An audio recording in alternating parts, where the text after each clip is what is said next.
যুবলীগ নেতার বোন ও বোন জামাইয়ের অত্যাচারে অতিষ্ঠ এলাকাবাসী অত্যন্ত দাপটের সাথেই এখনও চালিয়ে যাচ্ছে তাদের অপরাধমূলক কর্মকাণ্ড।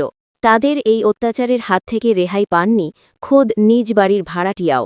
সামান্য টয়লেট দেখিয়ে দেওয়ার অপরাধে ব্ল্যাকমেইল করে নিজ বাড়ির ভাড়াটিয়ার কাছ থেকে ৩০,০০০ টাকা ফিটিং নিয়েও আরও ২০,০০০ টাকা দাবি করে চাপ প্রয়োগ করে বাড়ির মালিক যুবলীগ নেতা এমওএফ খোকনের বোন রাবিয়া আক্তার বিথি ও বোন জামাই শ্যামল। আরও টাকা দিতে না পেরে স্থানীয় মেম্বার বাবুল মিয়া ও এলাকাবাসীর শরণাপন্ন হয় অসহায় ভুক্তভোগী ভাড়াটিয়া। বিষয়টি নিয়ে বসে সালিশি। প্রথমে টাকা নেওয়ার বিষয়টি অস্বীকার করলেও পরবর্তীতে সাক্ষ্য প্রমাণে প্রমাণিত হওয়ায় বাধ্য হয়ে ফেরত দেয় ফিটিংয়ের ৩০,০০০ টাকা। পরে উপস্থিত লোকজনের সামনেই মেম্বার বাবুল মিয়া ভুক্তভোগী ভাড়াটিয়াকে তার টাকা বুঝিয়ে দেন। ঘটনাটি ঘটেছে ১৬ই মার্চ নারায়ণগঞ্জ সদর উপজেলা কুতুবপুরের শাহী মহল্লার আমতলা এলাকায়।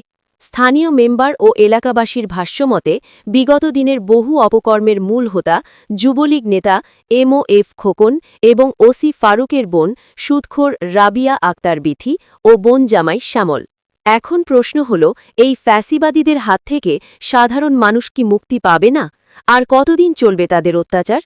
তার এই অত্যাচারের হাত থেকে মুক্তি পেতে রাজনৈতিক নেতৃবৃন্দ ও প্রশাসনের সুদৃষ্টি কামনা করছে এলাকার খেটে খাওয়া সাধারণ মানুষ। আজ প্রথম পর্ব, তাদের আরও অপরাধের ফিরিস্টি জানতে চোখ রাখুন দ্বিতীয় পর্বে।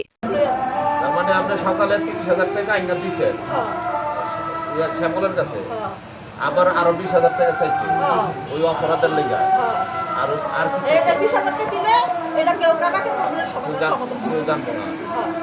আগে বারো হেসলা গেছে পরে হেসলা হ্যাঁ করলো কি যাবা তাহলে এটা কি করো, আমি কি করবো? আমারে আমি জানি কি করছি, যেটা সত্য কথা সেটাই বলছি যে আমার ২০,০০০ টাকা দিবা, আমি বাইরে মানুষের জানাবো। আচ্ছা ঠিক আছে, আমার টাকা দিতে লাগবে। আমি বাথরুমে পুছাবে গেছি। আবুলে ঢুকছে কে? আমি তো হ্যাঁ দেই নাই। না এর কাছে আহরণ নাই আপনি? না, আমি হ্যাঁ কাছে বাথরুম চিনলেন কেমন আপনি? হ্যাঁ আমি ঠিক আছে, আবুল বাইরে যাই ভাই, একটু বাথরুমে আমার একটু দেখায় দে। বাথরুমে ঢোকার আগে গরিব মানুষ আমি চাই আগে। আমি এটাই জানতে চাইতাছি যে তুই এখানে কে লেগে গেছিস? সিলিপে লেগে। সিলিপে লেগে আয় রাখলে তুই আয় দেখলি কি আবুলে কোন নাই আসলো? হ্যাঁ তো দোকানে আছে। আবুলে দোকানে আসলো? হ্যাঁ। দোকানে এনে গিয়ে কি করলি? আমি কইছি ভাই আমি একটু বাথরুমে যাবো, আমার একটু দেখায় দে। তো হ্যাঁ দেখাচ্ছে, আমি তো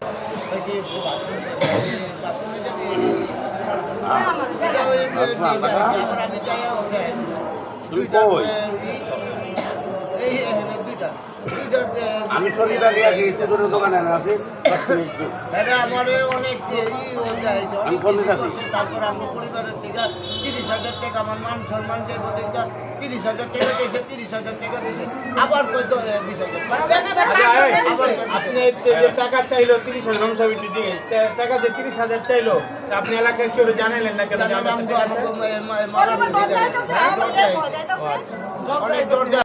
টাকাটা কারে কারে দিছে? টাকা দেয় নাই তো।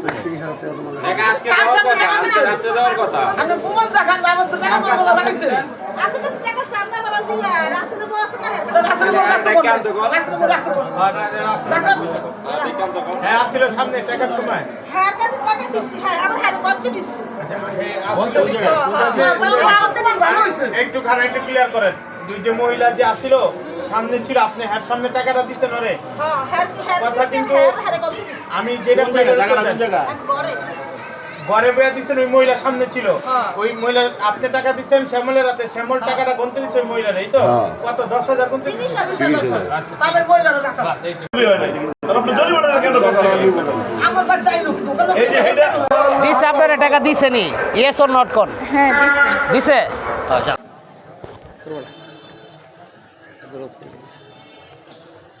আমারও ভিডিও করছে। ও টাকা কইনা লইতাছেন? আমি ভিডিও করছি।